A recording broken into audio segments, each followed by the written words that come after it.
ఎందుకంటే నారా లోకేష్ గారి పాదయాత్ర సందర్భంగా కానీ మరి ఎప్పుడైతే మనం ఇక్కడ గెలిపించినటువంటి కుక్క విశ్వాసం, కుక్క అనకూడదు, విశ్వాసం, కుక్కకి విశ్వాసం ఉంటుంది. విశ్వాసం ఉందా అతనికి? ఒక విశ్వాసం లేనటువంటి ఏమనాలో మరి తర్వాత అందాం. అతను వెళ్ళిపోయినా నిజాయితీగా నిక్కచ్చిగా నిలబడినటువంటి తెలుగుదేశం పార్టీ కుటుంబ సభ్యులందరూ కూడా గన్నవరం నియోజకవర్గంలో శిరసు వంచి పాదాభివందనం చేస్తా ఉన్నా. అందరికీ కూడా చాలా సంతోషం. ఎందుకంటే అనేక కష్టాలు వచ్చినాయి, ఎన్ని ఇబ్బందులు పడ్డారో మేము కళ్ళారా చూసాం. సొంత ఆస్తుల్ని ధ్వంసం చేశారు, అక్రమ కేసులు పెట్టించారు, పార్టీ ఆఫీస్ మీద దాడులు చేపించారు, అనేక రకాలుగా ఇబ్బందులు పెట్టించారు. మరి ఆ రోజున బొత్స గారిని ఇక్కడ ఇన్ఛార్జిగా పెడితే మీరందరూ కూడా ఆయన సహకరించారు. కానీ దురదృష్టం మరి అనారోగ్యంతో ఆయన చనిపోవడం జరిగింది. అయినా అప్పటి నుంచి మీరు ఎదురు చూస్తూ ఉన్నారు. కష్టాలు వచ్చినా ఎక్కడ కూడా వెనుక తిరిగి చూడాల, వెన్ను చూపించకుండా నడిచినటువంటి నాయకత్వం గన్నవరం నియోజకవర్గంలో ఉంది. కళ్ళు నెత్తికెక్కి మదమెక్కి పనికిరాని పిచ్చ భాష అన్నగారి కుటుంబం గురించి మాట్లాడితే రాష్ట్రం మొత్తం కూడా బాధపడింది. చాలా దురదృష్టం. ఎక్కడ కూడా ఎటువంటి పరిస్థితుల్లో కూడా టాలరేట్ చేయరు, ఎవరు కూడా టాలరేట్ చేయరు. కానీ మన నాయకుడు చాలా నిబద్ధతో ఏదైతే మనం చూడకూడదు అనుకున్నామో, ఎందుకంటే నా చిన్నతనం నుంచి తెలుగుదేశం పార్టీ పెట్టిన దగ్గర నుంచి బాబు గారిని నేను పరిశీలన చేస్తా ఉంటే ఏ రోజు ఆయనలో ఎక్కడా కూడా అధైర్యపడటం కానీ ఆయన మొహంలో ఆందోళన కానీ ఇప్పుడు మనం చూడలే. 2009లో నేను కూడా ఎమ్మెల్యేగా పోటీ చేసి ఓడిపోయినప్పుడు ఎన్నికల రిజల్ట్ వచ్చిన నెక్స్ట్ డేనే మీటింగ్ పెట్టి ఆయన ఎవరో అధైర్యపడద్దు, ధైర్యంగా ఉండండి అని చెప్పి ఆయన మమ్మల్ని అందరూ కూడా ప్రోత్సహించడం జరిగింది. కానీ అలాంటి వ్యక్తిని అసెంబ్లీలో కళ్ళమటి నీళ్లు పెట్టించినటువంటి దుర్మార్గుని ఏం చేయాలని అడుగుతా ఉన్నా. ఏం చేయాలి? తరిమి తరిమి కొడదామా? తరిమి తరిమి ఈ రాష్ట్రం నుంచే కాదు, ఎక్కడ ఈ ప్రపంచంలో ఏ మూల దాక్కునున్నా తీసుకొచ్చి చేయాల్సినటువంటి శాస్తి చేసే విధంగా కార్యక్రమాలు చేద్దాం. దావోస్ వెళ్ళొచ్చు.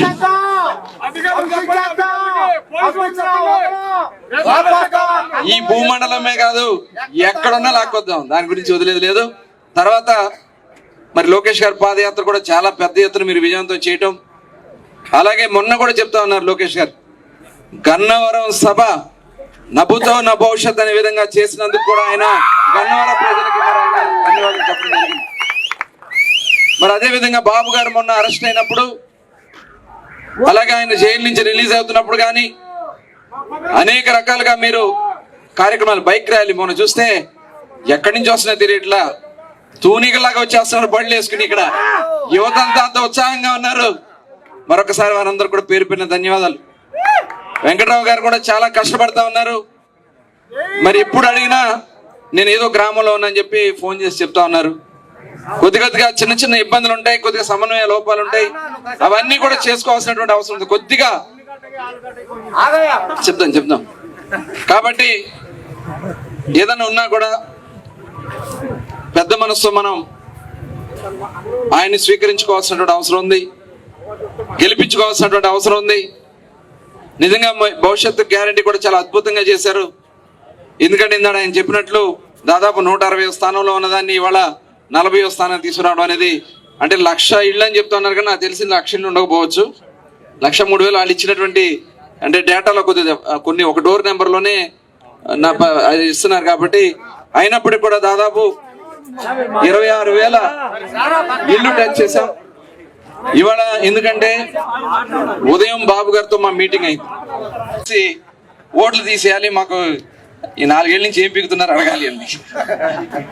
వీళ్ళు ఒక దుర్మార్గమైనటువంటి కార్యక్రమం. తెలుగుదేశం పార్టీకి నమ్ముకుని ప్రజలుంటే ప్రజల ఓట్లని తీసేయాలని తొలగించాలని ప్రయత్నం చేస్తున్నారు. తెలుగుదేశం పార్టీతో పెట్టుకున్నాడు ఎవడో మిగలడో, ఎవడన్నా మిగిలాడా? మొన్న చూసాం హైదరాబాద్ లో ఏం జరిగింది.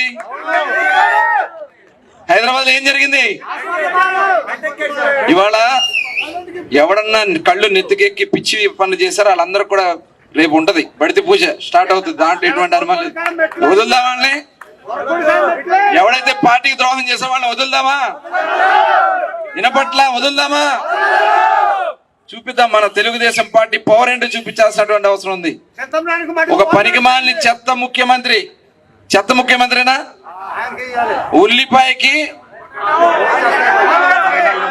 ఏంటది, ఉల్లిపాయకి ఉల్లిగడ్డకి ఆలుగడ్డకి తేడా తెలియనటువంటి వ్యక్తి ముఖ్యమంత్రి. ఒకసారి మనం అందరూ కూడా ఆలోచించాలి. ఎవరన్నా ఇప్పటి వరకు మనం చూసాం, వ్యవసాయానికి సంబంధించి చాలా మంది రైతాంగం ఉన్నారు. గతంలో చాలా సార్లు తుఫాన్లు వచ్చినాయి, వరదలు వచ్చినాయి. ఏ ముఖ్యమంత్రి అయినా ప్రధానమంత్రి అయినా ఫీల్డ్ లోకి వచ్చి ఏదైతే చాలలోకి వచ్చి పంట చూస్తారు. కానీ డయాస్ కట్టుకుని ఇలా కూర్చుని ఈ పైనుంచి విజిట్ చేస్తా ఉన్నాడు. ఏమనాలి ఈ ముఖ్యమంత్రిని? సైకో. చాలా ఉన్నాయి, అన్ని వస్తాయి. మరి అట్లాంటి ముఖ్యమంత్రి ఉండడం మన దౌర్భాగ్యం. అన్ని వర్గాల్ని మోసం చేశారు.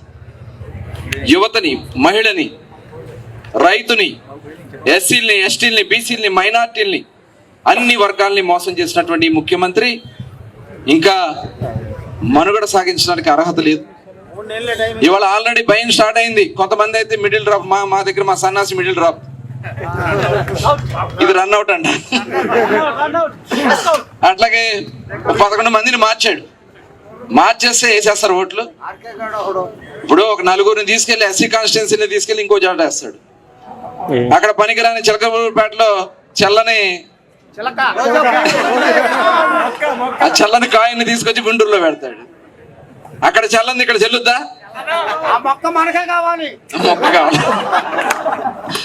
మరి అట్లాంటి నాయకులు ఇవాళ పెట్టుకునేది అటు ఇటు చేసి మళ్ళీ గ్యాంబ్లింగ్ చేయాలని చూస్తా ఉన్నాడు. అది చెల్లవు. ఇవాళ తెలుగుదేశం పార్టీ గెలిపించుకోవడానికి ప్రజలు సిద్ధంగా ఉన్నారు. ఆ ఓట్లు వేయించుకోవాల్సినటువంటి బాధ్యత మనం తీసుకోవాలి. ఎందుకంటే ప్రతి ఒక్క ఇంటిని భవిష్యత్ ఇవన్నీ కూడా చూసుకుని దయచేసి ఆ భవిష్యత్ గ్యారంటీ చేస్తే ఎక్కడైతే మైనస్ ఉందో అన్ని కూడా ఇవాళ కొన్ని కాన్స్టిట్యున్సీలు ఉదయం బాగా చెప్పడం జరిగింది.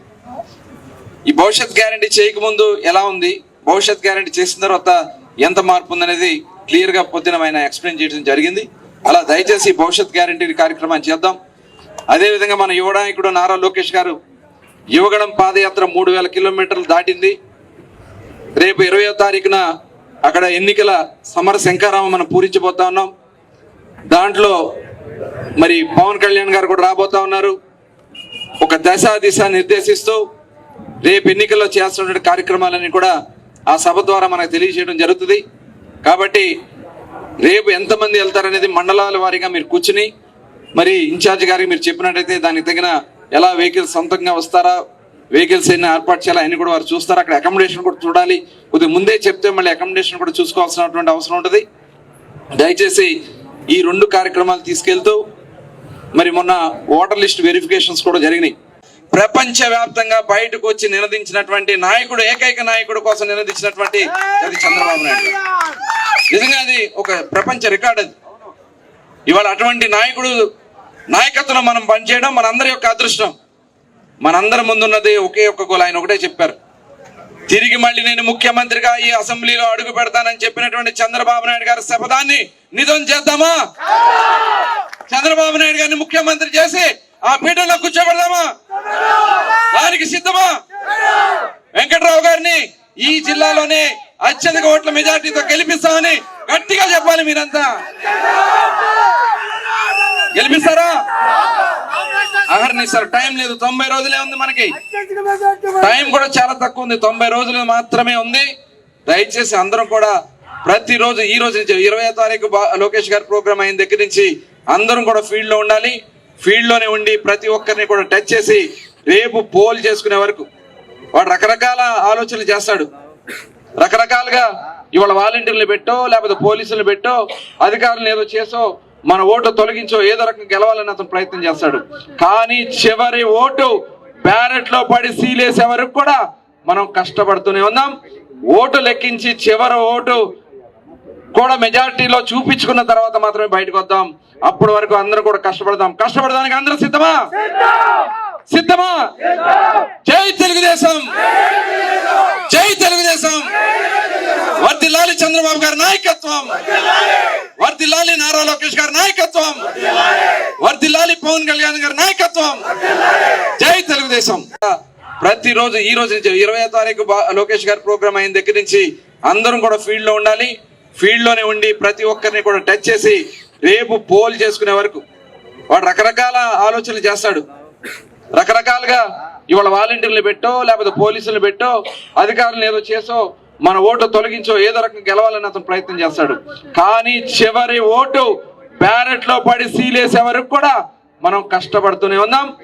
ఓటు లెక్కించి చివరి ఓటు కూడా మెజారిటీలో చూపించుకున్న తర్వాత మాత్రమే బయటకు వద్దాం. అప్పటి వరకు అందరూ కూడా కష్టపడదానికి అందరూ సిద్ధమా? సిద్ధమా? జై తెలుగుదేశం, జై తెలుగుదేశం. వర్ధిల్లాలి చంద్రబాబు గారి నాయకత్వం, వర్ధిల్లాలి నారా లోకేష్ గారి నాయకత్వం, వర్ధిల్లాలి పవన్ కళ్యాణ్ గారి నాయకత్వం. జై తెలుగుదేశం.